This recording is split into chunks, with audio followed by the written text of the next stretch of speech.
வருடங்களுக்கு மேலாக மாதந்தோறும் ஆதரவற்றோர் ஆசிரமம் சென்று ஒருவேளை உணவு வழங்கி பசியை போக்கும் பரமசிவனே, பெண் குழந்தைகளுக்கு கல்விக்கு தேவையான உதவி என்று பொது சேவையும் ஆன்மீக வழிகொண்டு புனரமைக்கப்படாத கோவில்களையும் உளவார பணி செய்த பின் பூஜைகள் மேற்கொண்டு மக்கள் நலன் விரும்பியும் ஆன்மீக சேவை எண்ணத்துடன் தட்சணைகள் எதிர்பார்க்காமல் பூஜைகளை மனதார சாஸ்திர சம்பிரதாயங்களுடன் உங்களது செலவிலேயே செய்து தரும் உங்களின் ஆன்மீக தொண்டு மகா புண்ணியமே.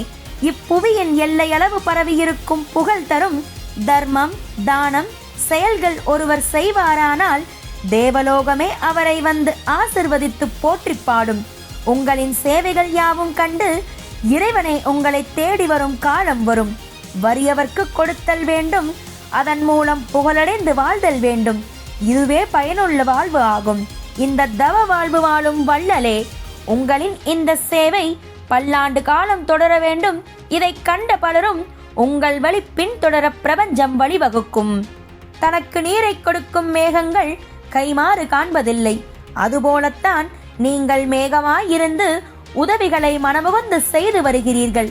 இது மட்டுமில்லை, ஜோதிடம் வழியில் நின்று மக்களுக்கு ஜோதிட சேவையும் செய்து வரும் பரம்பொருளே, வாராகி அன்னையின் அருளால் அவருக்கு அனுதினமும் பூஜைகள் செய்து அன்னையின் அன்பு பாத்திரமானவராய் பக்தி கொண்டு உன்னத வழிபாட்டை சிறப்பாய் செய்து வருகிறீர்கள். வாராகி அன்னையிடம் வந்து மஞ்சள் வழிபாடு செய்பவர்க்கு, குழந்தை தாமதப்படும் தம்பதிகளுக்கு அடுத்த ஆண்டே குழந்தை வரமாய் அருள்பாலிக்கும் மகாசக்தி வாய்ந்த ஆலயம் அமைத்து திருப்பணி செய்து வருவது மிகப்பெரிய புண்ணிய செயல். வருடங்கள் பல ஆனாலும் வாடாத மலராய் நீங்கள் பணிவுடன் பக்தியுடன் இறைப்பணி செய்ய அன்னை வாராகி துணை நின்று வழிகாட்டட்டும்.